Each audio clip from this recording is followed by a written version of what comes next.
Hello there, entrepreneurs and friends. How are you? Today we have a special guest, Jaime Gandara, Hello, everybody. and Bruce Villarreal. Hello, hello. And we're going to be talking about business structures and business taxes. So stay tuned and let's start. Okay, ahora sí, vamos a empezar, ¿sale? Let's go. So hey Bruce, please tell us everything that we need to know, introduce our guest, and please let's start with this important topic. Well, we're excited to have everybody join us today with the League of Business.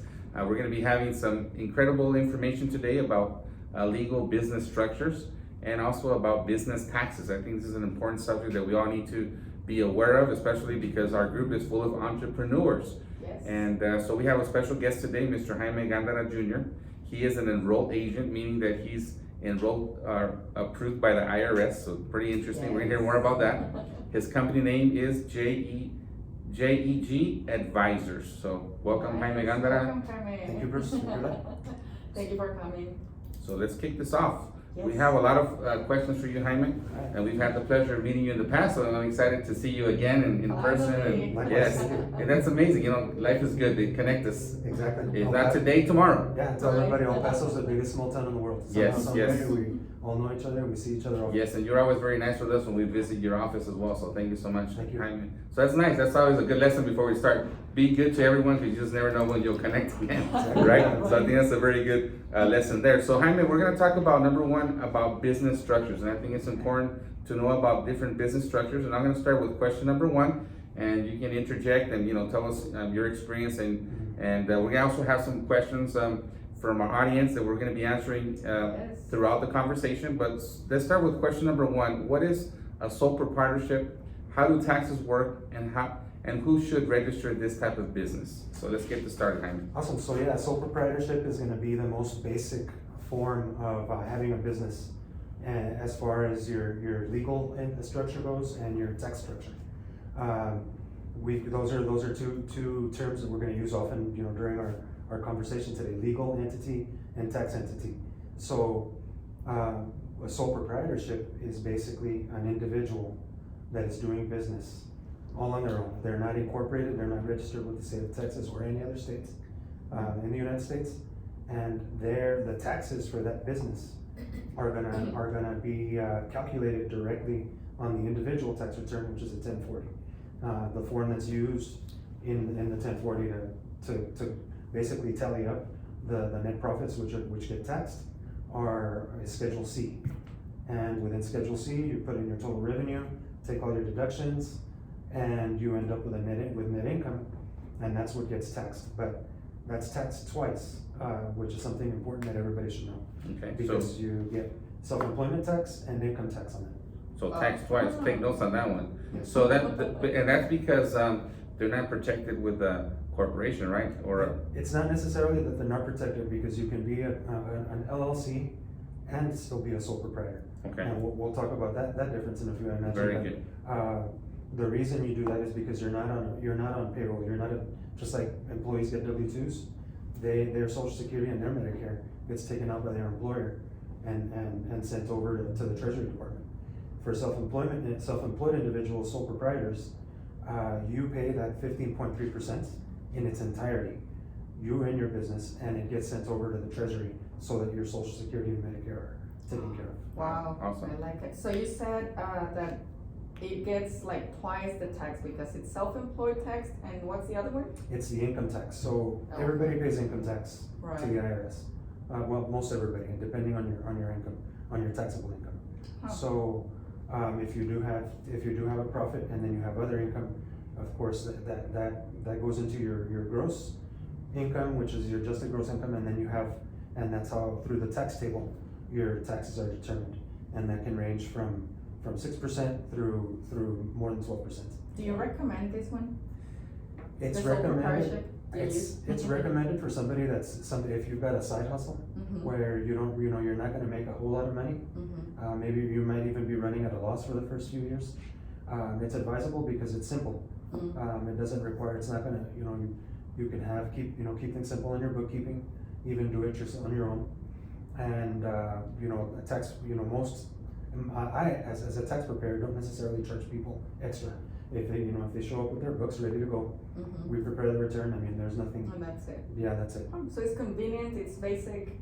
yes. For anybody who's starting off in a small business, right? A side hustle, as you said. Exactly, yeah, it's a perfect place to start if you're interested in starting and getting. But if you plan to go big or expand or grow, obviously you're at risk if you stay as a sole proprietor, right? You can be at risk as far as as far as your legal ramifications might go, yes. Okay, very good. So we're gonna talk more about that. So question number 2 is, what is a partnership? How do taxes work? And who should register this type of business? All right, interestingly enough, partnerships can be even more complicated than corporations. Really? So pay attention, guys. It's complicated. Yes, because partnerships are exactly that. It's just two individuals. And actually put this way, simple enough. It's like two sole proprietors doing business together. And the biggest difference between that and being a sole proprietor, an individual, is that you do have to file a specific tax form at the end of the year for the business, for the partnership, which is Form 1065. Okay. Now, the partnership itself does not pay taxes. 1065 is what's called an information return, which means it only tells the IRS, this partnership made so much money, revenue minus expenses, net income. And then within that form, there's specific forms that divvy up that income according to percentage ownership of that partnership. Because you can have 3 people and have, 30, 30, 30, 30, 33, 30, 30, 40. And, each person is gonna pay their taxes on that. And what they made in On what they income. made in that partnership. Huh. Then here comes the complicated part, is that you can be a passive or non-passive partner. That determines what the individual pays on their personal taxes from that income out of that partnership. Whoa. And So if you're doing more work than I do, can we declare the same? and that can change. That can definitely change. I have worked with businesses where the percentages are varying throughout, each Wow. year based on internal situations. Everybody can be different for Wow. everybody. Really? Yeah. So if you Interesting. have a partner, what would you recommend? Going LLC instead of partnership? Not necessarily. So a partnership can be an LLC. So we go back to the different, what I mentioned about legal entities and tax entities. And Okay. a partnership, which is a 1065, does not have to be registered with the state of Texas. Oh. It can, but it doesn't have to. Okay. But an LLC does, because that's the legal structure of it. Wow, awesome. Interesting. So that's why we do need advice and counsel in these topics, because obviously it already sounds like whoa, very lots of turns and twists there, Yes. right? And then how about if we go into some of the questions that were sent in by Yes, our actually, audience? we have many. We have like 8 questions right now. But the first one is, do all businesses get taxed differently? Which, I can assume the answer, but I want you to answer it. So that, we go back, and that's just how we've been talking about different structures. Yes, they do, like I mentioned before, a partnership with the IRS, reporting to the IRS, does not pay taxes. It's the individuals that own the partnership that will pay those taxes, so that's where that goes. Similar situation goes with a sole proprietorship, we mentioned, where you've got self-employment taxes on top of individual taxes, but once again, the business does not do that. So, as far as maybe, and the question is actually pretty broad, what type of business, the industry and whatnot, yes. Right. That can apply, because, then we're gonna talk about local taxes in this case. Huh. Because some businesses need to charge taxes, so it's sales tax, and others don't. And then if you're an LLC, you're gonna pay franchise taxes to the state of Texas, Whoa. because you register with them. Not always, there's a ground on that. Wow. And then, locally, of course, if you're registered, you're gonna pay, property taxes. So, if you own and that's not only if you own real estate, that's Right. for personal property as well. So, Yes. yeah, so you've got inventory, that you have to give them a rendering of what you own, as far as everything from office furniture to, Right, You know, so to we have a lot of vehicles stuff and- like the podcast system that we've Yes. done. exactly, yeah, so all that goes, and you We're give gonna them a hide it. rendering of market value, and they charge you taxes. Yeah. Yes. Right? Oh my God. I saw that. I remember that happened once. They came into my office and we're gonna charge you this, and based on what? That's already paid for, and you pay it yearly. In other words, you're gonna pay taxes on your furniture and all your supplies. Like, wow, that's Yeah. pretty crazy. And then we go back, so that's where accountants come in, and you do a depreciation, because everything does depreciate. Right. So Very yeah, you good. buy something for $100, and 5 years later, it's not worth $100. Another way to avoid that, of course, is something that happens very often is leasing. So if you're leasing furniture, if you're leasing equipment that doesn't belong to you, if they come in and attempt to do a rendering, you show them lease agreements and you let them know. It doesn't So that's why belong to you. people do leasing then? That's where leases come in and you're able Wow. to write it off every year. Interesting tip there, guys. So Yeah. leasing is a very good option. Wow, Yeah. I love it. Leasing We're learning a lot is right here, yes, very good. I also have this question, it says, how can we maximize our profits while paying less taxes? People always say you have to have more deductions, but well, yeah, but then we show less income. So is there a happy medium that we can find? That happy medium is extremely difficult to find because it depends on what your means, what the ends are to Right. these means. So let's talk about sole proprietors. They might want higher income. Why? Because if they want to buy, if that's the only source of income, they're approaching a bank about buying a house, buying a car, whatnot. The bank is going to look at that tax return and say, well, you're not making any money. How are we going to lend you? How are we going to give you a loan? Right. So that's a situation that has to be explained. As accountants, we come in and of course we try to, bankers aren't, they're not accountants. So we Thank have to God. explain certain things to them a lot of times because let's say you buy a vehicle for your business, the vehicle was $50,000, you wrote it off, it was over 6,000 pounds, you wrote it off in the same year. So that means that, and you have your negative $30,000, that doesn't mean that your company spent $50,000 or that it's short $30,000 in cash or in any situation. That just means that for tax reasons, you were at a loss. So there's really not, like I said, that's just one example. And it's a topic that we can go into deeply, but Yeah, of course. you want to have, we go back to the use of deductions, and you want to have deductions that are beneficial to you. One of the biggest, the best advice that I can give individuals like this who want to use deductions that are, I guess we can call them happy deductions, is retirement. That's something that all of us have to get ready for, and depending on the structure of your business, there's different retirement plans that you can jump into, and become those. Your contributions to those are deductible to your business in many cases. By any chance, are you licensed and promoting specific products for that as well, or no? No, I'm not a broker for any sort of retirement. I do work with a couple of companies, one locally and one nationally, that we usually recommend our clients to as far as getting that done. Very good. We need an appointment. Yes. Yes. Happy deductions. I like that one. That's a good term. We have more, but I want Bruce to keep on. So let's and then I'll continue. read the rest. Thank you so much, Ms. Arlette. So we're going to continue with the guide here. The next one is what are corporations? How do taxes work? And who should register this type of business? Okay, perfect. Yeah, great. Corporations. What a corporation is we go back. It's a legal entity, and what that means is that it's who your business is, according to your local laws, usually your state laws, because that's who registers. That's who you register with. In the state of Texas, it's through the Secretary of State. Technically, super simple with as far as getting registered.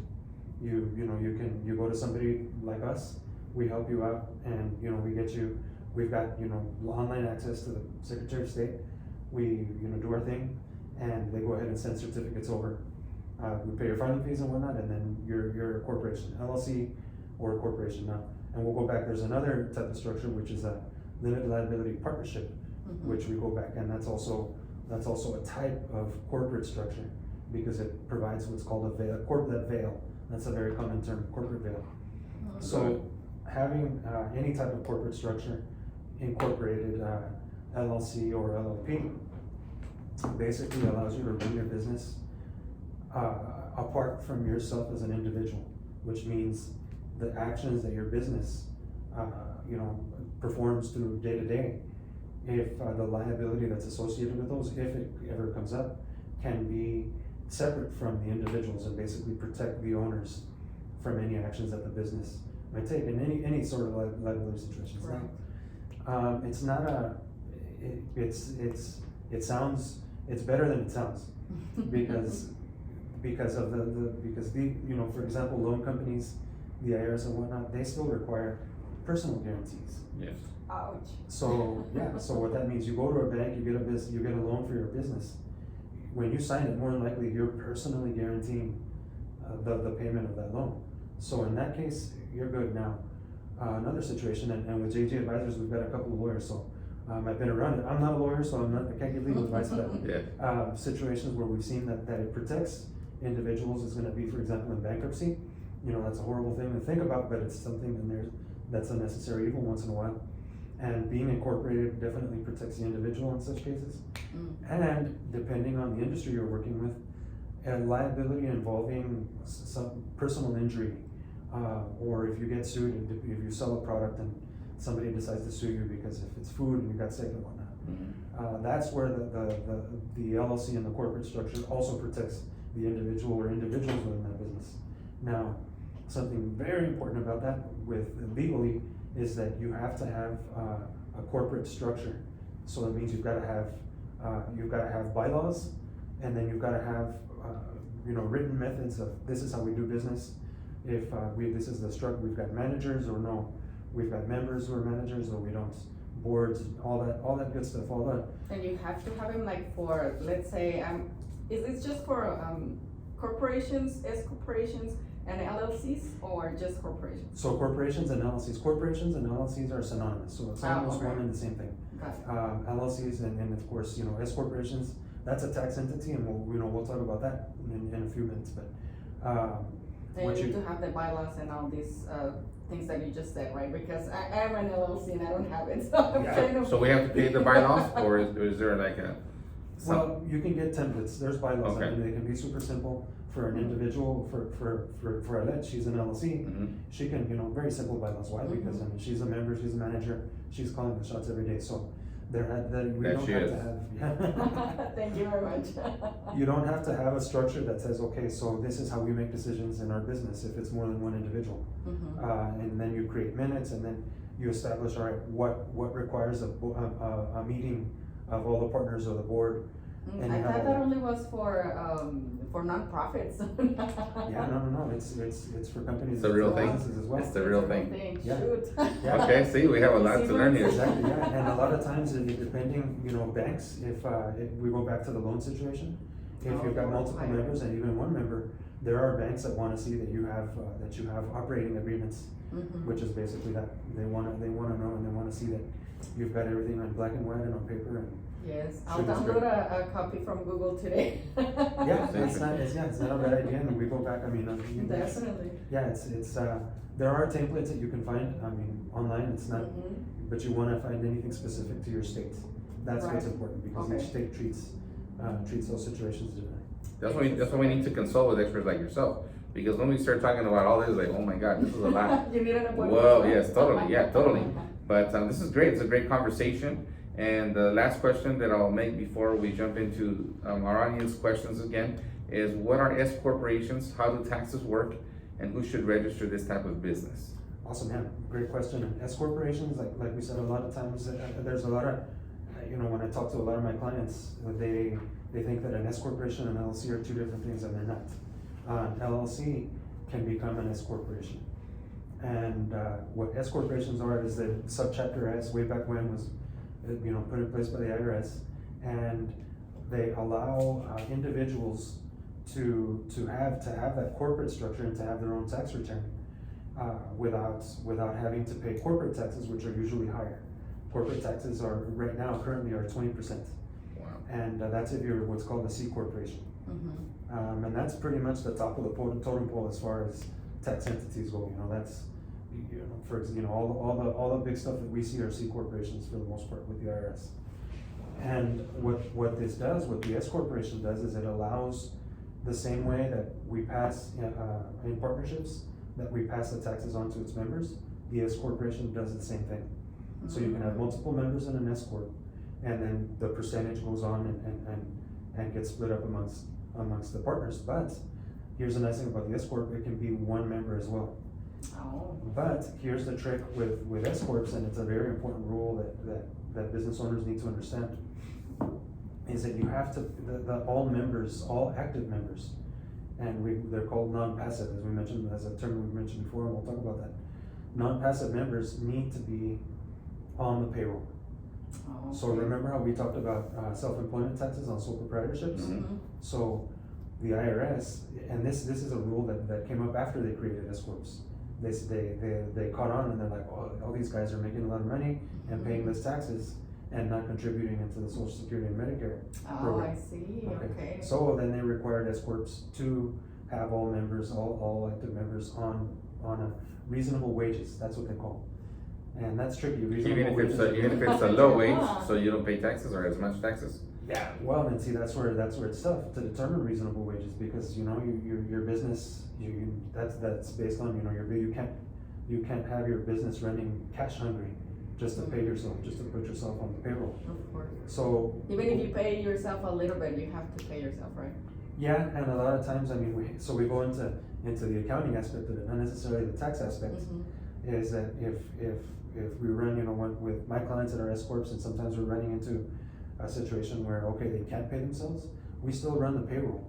And all we do is grab their pay, their net pay, and throw it back into the company as a contribution, and increasing Okay. their investment. Okay. So basically, all they paid as far as cash, you know, if they're cash strapped, the only amount of money that they paid for that payroll for themselves was their taxes, Social Security and Medicare, that went over to the two. That's good to know, Yeah. because you know, I don't pay myself, Yeah. to be honest. Yeah. I mean, everything that It's that time. comes for the business, it just stays in the business, to invest in the business. Yeah. So I'm not on my own payroll. Yeah. You're gonna get paid. Ms. Arlette's gonna get paid. Yeah, Exactly, and that's, bravo. and going back to, yeah, and exactly to that, as far as going back to how the taxes work and who should register as an S corp.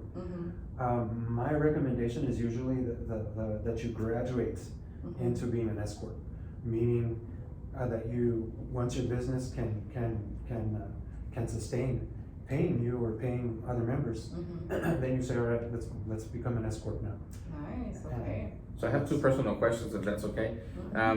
One question that I've heard is, for example, if you want to transfer money to your children, you establish a corporation, you can register them as either your employees and you can kind of pay them a salary instead of just giving them money outside, or like if you're contributing or giving money to them. Is it, what structure would be good to do such a some kind of thing like what I'm mentioning right Yeah, now? so to do that, you don't necessarily need any specific structure, because as a sole proprietor, you can have payroll, and as an S corp, all the structures allow you to have to use the payroll system.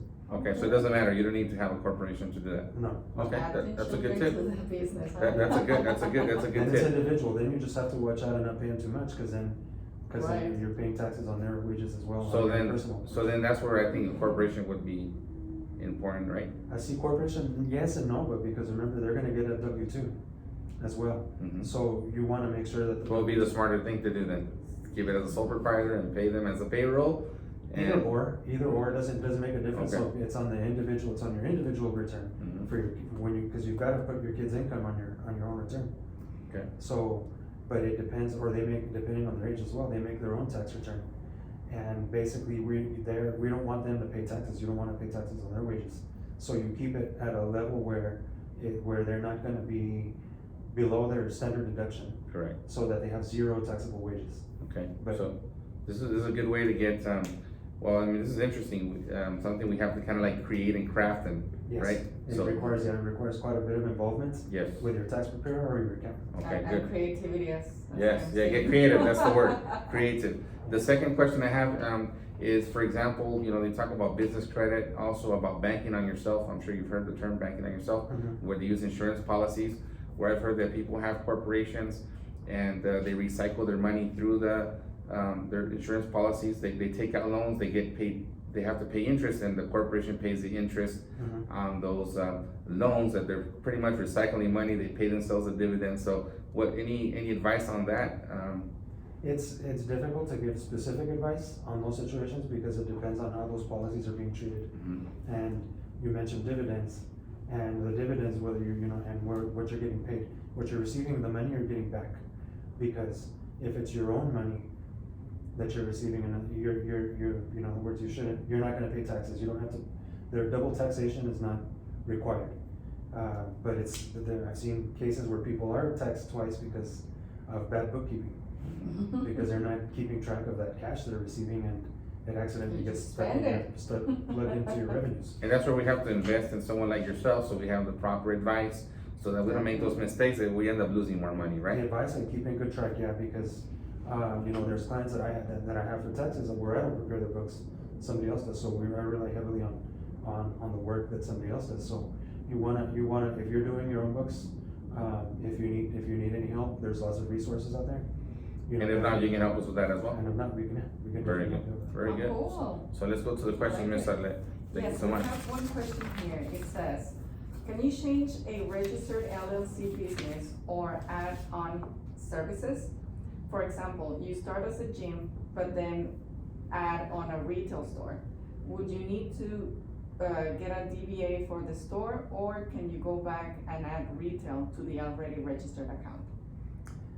So this is, and this is an interesting question, because it all, in this specific case where you've got a gym and you wanna have a retail store, there's really nothing keeping you from having the LLC being a parent of both.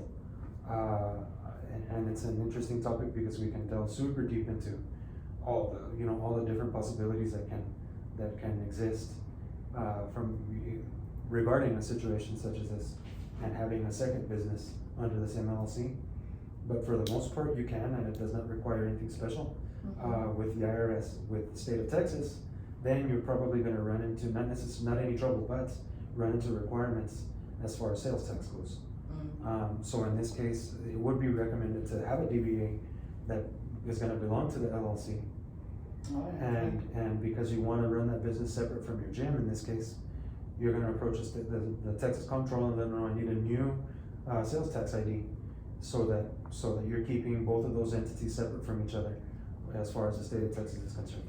For example, since there is the league of the league of business is an LLC, and then we have gentlemen of business and ladies of business. So you would suggest me to get the DBA for the ladies of business and then the DBA for the gentlemen of business, and that way I can keep them like all together? Yeah, you can keep Under it the umbrella, right? under one, under the umbrella, and Of the legal business. and for management purposes, then you can go to the bank and have two bank accounts, Right? and you can track, and then you can see, then it makes bookkeeping easier because you've got Right. bank statement for one, bank statement for And the other. see which club makes more. So you do better, yeah. The Ah, pressure's boys, on. yeah. Pressure's on. Come on, guys, let's up those memberships. Let's go. Let's do it, baby. I'm sorry, Bruce, but my money's on it. Yeah. Let's pay double. I'm gonna do double memberships. I know, right? I'm sorry, man. Inflation. There's another one that says, what types of licenses are needed for a retail store? So no, there's no necessarily licenses Mhm. that you need, depending on what you're selling. Okay. So for example, if you're selling, Well, there's an example here, let me read it. It says, licenses, what licenses are needed for a therapist office? I think she's meaning that, Okay. besides the therapist license, of course. so none, because therapy is not, there's no sales tax on Oh, such you see, services. that's Bravo. important. So there are the professional licenses that they need with the state of Texas, is all that they have, that's necessary as far as Okay. Texas. So maybe you would need licenses if you're selling food, let's say, or alcohol? Yeah, definitely, those Clothing. are food and alcohol. I agree. Clothing. Clothing, No. you don't need any licenses for Okay. that unless you're, and then we go back unless it's therapeutic of any, some sort of, as far as medical purposes. Mm. There might, the state of Texas might require, in those cases, but other than that, there's, very few licenses except, for health, alcohol, tobacco, and most of it, and actually CBD products. I have a client that's over in Dallas. Really? Yeah, if you're manufacturing CBD products, you actually run through the gauntlet because you get inspected. And like they go and pull samples and make sure there's not Wow. too much THC in what you're selling. They're like, So yeah, that's even really good even stuff. if you use a drop of the CBD into, let's say, a cream, right, or a body lotion, whatever. Yeah. Imagine, be careful, guys. Interesting.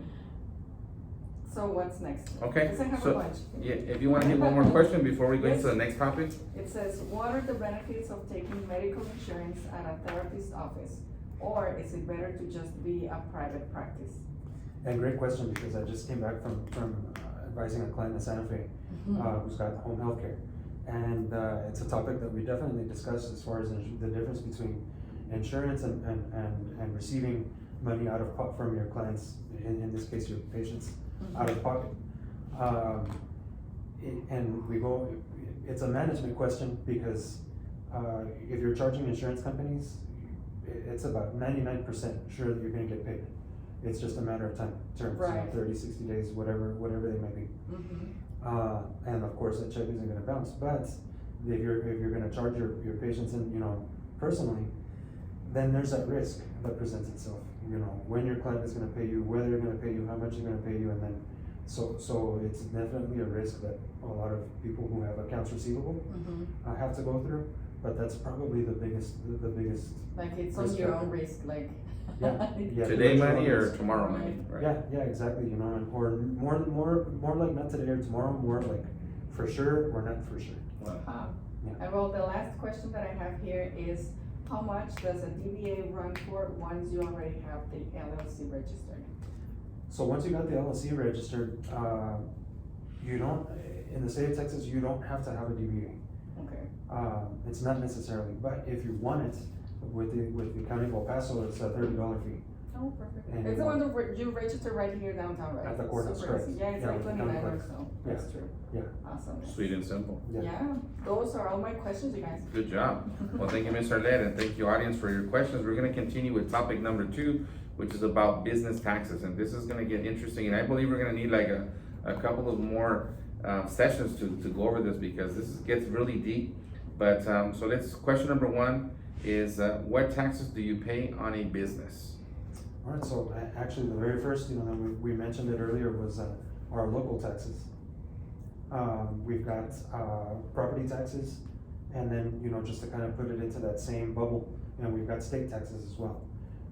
We already, we've discussed sales taxes, and that's, usually on an item that you're selling. You're selling it to the end user, to the last customer. That's who the state of Texas wants sales tax all the time.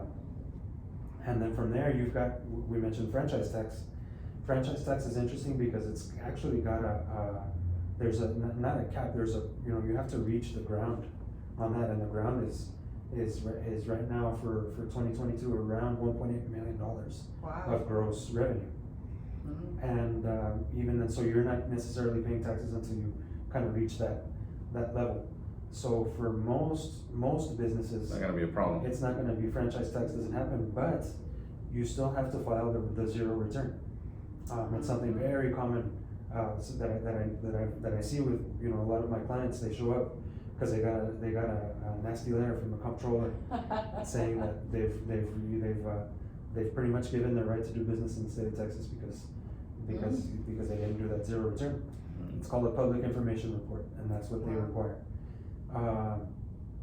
And a lot of times this happens because paperwork, when you create your LLC, when you create your corporation, people have a registered agent and that's the first person that gets the letter from the state of Texas regarding that. So they probably didn't get something in the mail.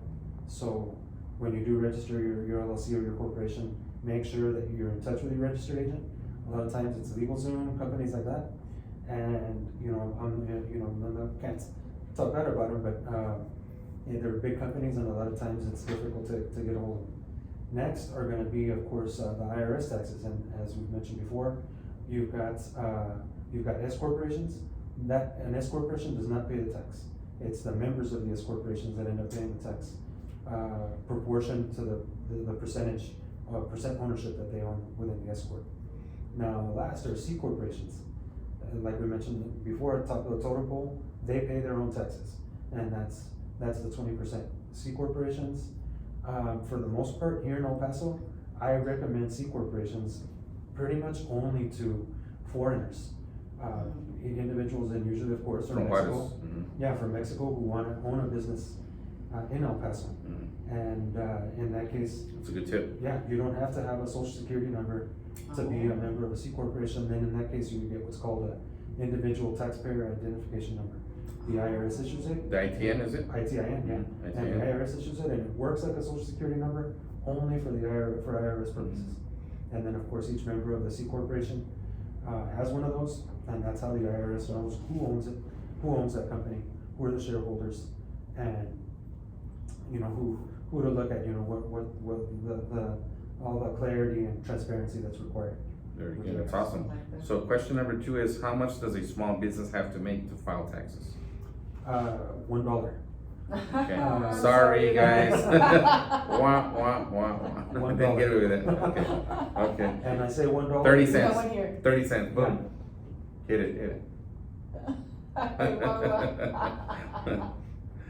Sorry. Yeah, It's no, good. no problem. And yeah, and I only say $1 because and actually, you know what? I'm gonna change that. 51 cents, because on tax returns you always round everything up.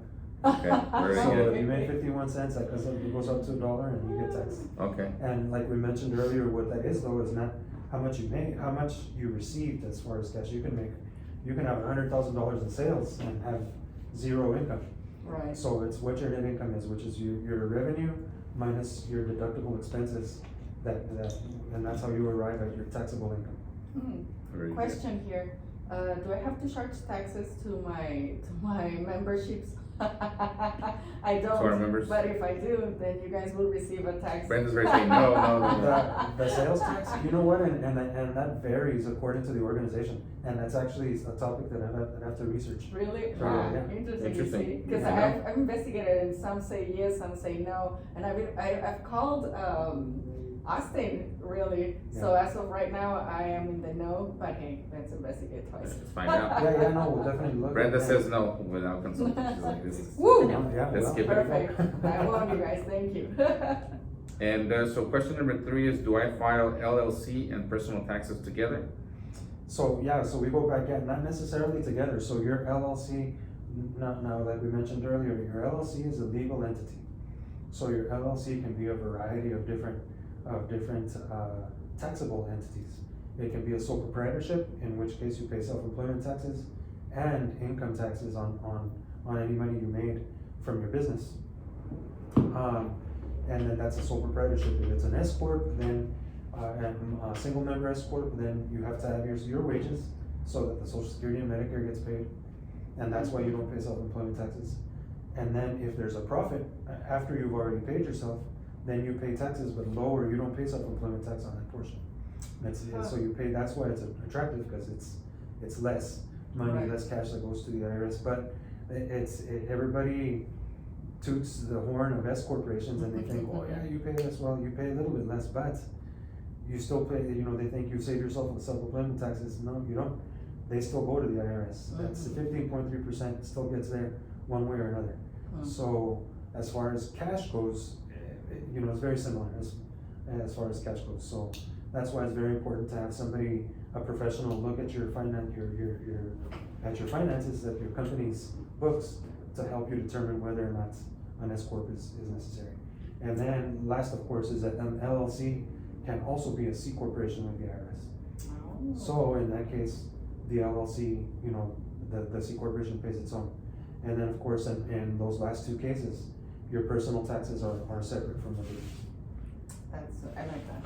Yeah, and the next question is an important one. I think we all want to hear about that. It says, how can business owners pay less taxes? We all want to pay less taxes. Yeah, so, we go back, like I mentioned earlier, happy taxes. You can pay less taxes, of course, by having good books, keeping good track of your finances, and making sure that what is deductible is being placed on that return.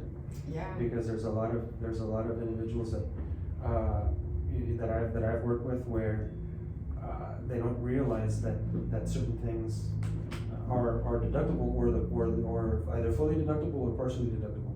One perfect example, and especially since COVID, are going to be meals before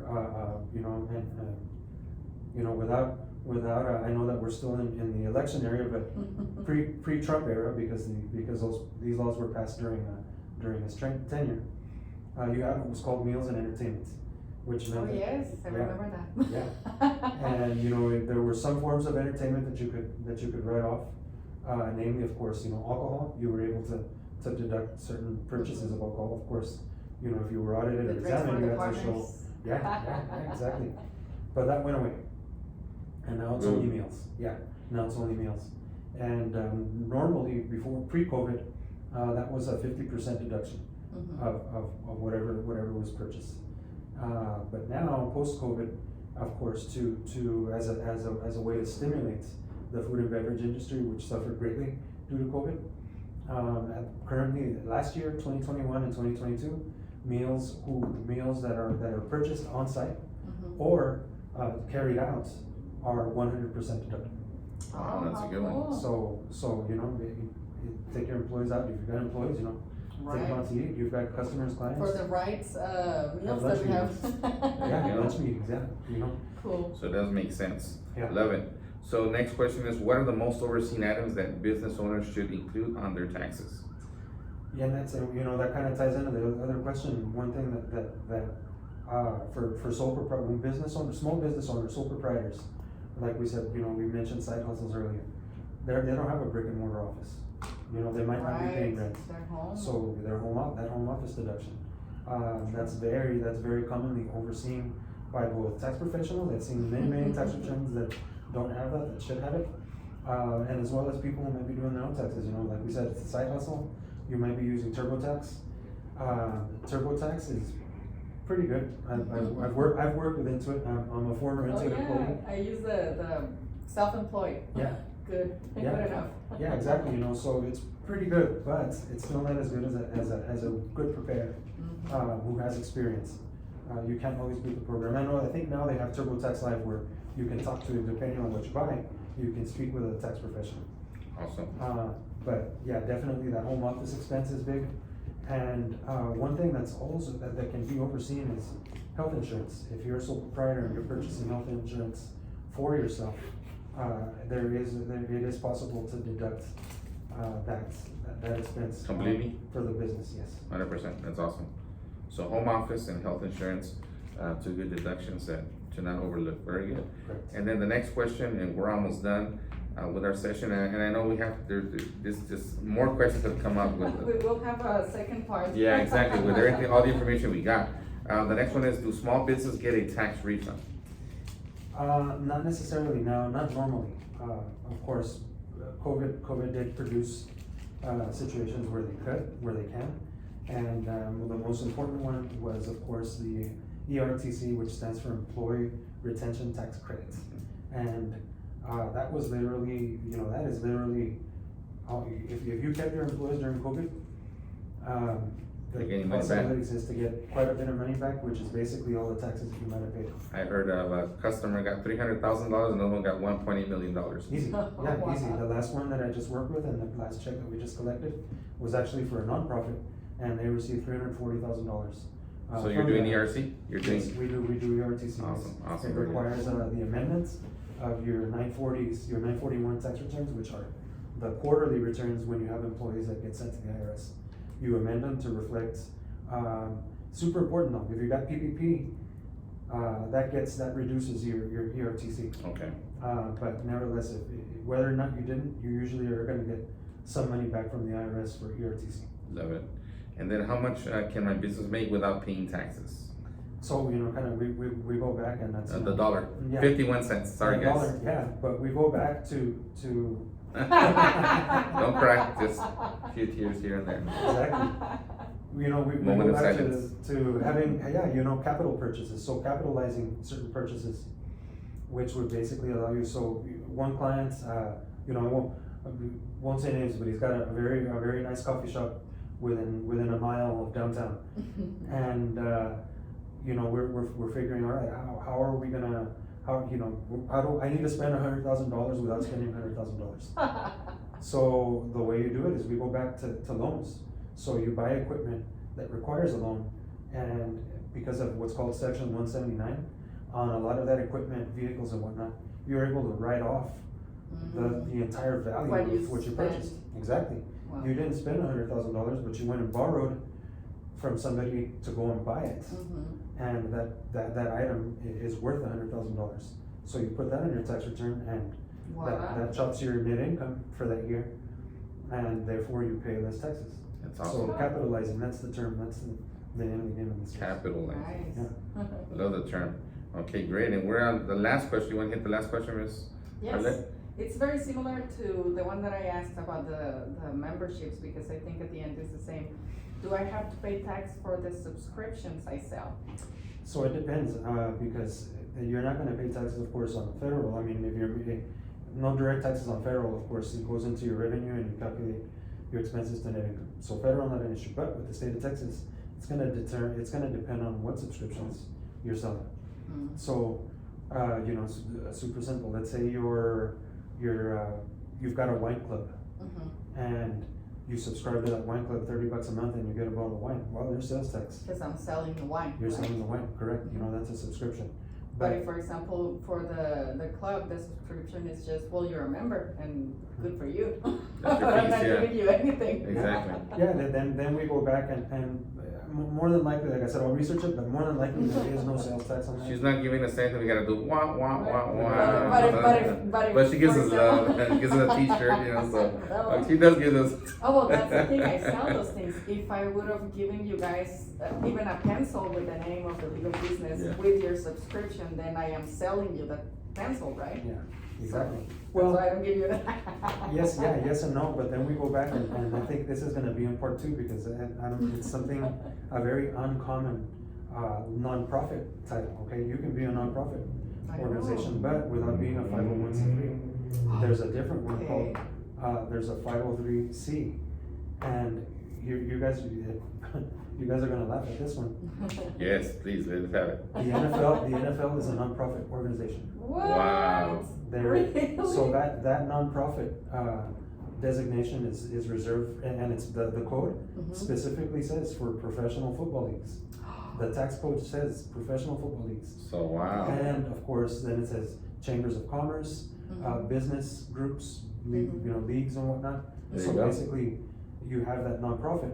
And then of course, there's specific rules on, all right, how you operate, but you can be a nonprofit. If we can be as big as the NFL, then let's bring it on. Right. That's And it's still amazing. yours, because that's the main thing when it's when we're talking about nonprofit, is that at the end it's not yours. So someone else is gonna come and do your job, whether you retire in 20 years or 5 years or 1 year. So 503c nonprofit. That is amazing. I love that about the NFL. That's amazing. Wow, I'm in shock. So like they say, the rules are made for the rich. And so you want to be sophisticated, you want to be a sophisticated business owner, sophisticated person, with our taxes. But of course, this needs education. We need education. I'm happy that we're doing this program, Arlette, because our audience need it, we need it, and we need to really get educated and sophisticated in all these areas, so we can be having some, other kind of conversations like that guy who says, I need to get $100,000 without putting 100,000. Wow, I love that. You did. That's smart. That's smart. That's the way to do business. Definitely. And so I personally want to thank you, Jaime, for all your input for today. I know we're gonna need a part 2 and 3. Yes. But you're awesome, and you answered our questions, and I have more questions based on this. And Let's Arlette, do I the want second to. part in Spanish, how's that? I think that would be good. Parte dos. La parte Parte dos. dos. Yes. Translation of number 1. Same questions. Exacto. Ahí estamos puestos. Sí. So Arlette, si quieres cerrar el programa, pero gracias, Jaime, y gracias, Well, Arlette. first Thank of you. all, Jaime, tell us about yourself. How can we reach you? What are your services before we leave? And thank you so much for being here, and we will invite you again soon. Awesome, thank you very much. Yes. Yeah, we're JEG Advisors. You can look us up online as well, jegep.com. We've got 2 accountants and 2 lawyers in the office, so Nice. if anything ever comes up, we can usually pretty much handle everything. As I mentioned earlier, we've also got a network of professionals. If we can help you, I'm absolutely positive that we can point you in the right direction. Awesome. Phone number you want to Yeah, give us? definitely, 915-209-2950. Ooh. Wonderful. Thank you so much. Thank you very Thank much. you. Saludos a todos. Thanks for connecting all of our LOB members. Bye-bye. Good job. We did it. That was we did pretty. it in 45 minutes, you guys. That was pretty deep. That was 45? pretty deep anyways. It was. No, we So- got it. That's what I said, you were more than a 3-hour podcast, let's go. Good job, brother. That was awesome, man. No, we So, really so, needed so that you're doing the second time. ERTC then? Ay, nos we viste can todos en do it. chingo. Y yo, nunca hemos tomado tantas notas. I know, like, damn. Look at that. Hasta que. And you know what, on this one I have one correction, because I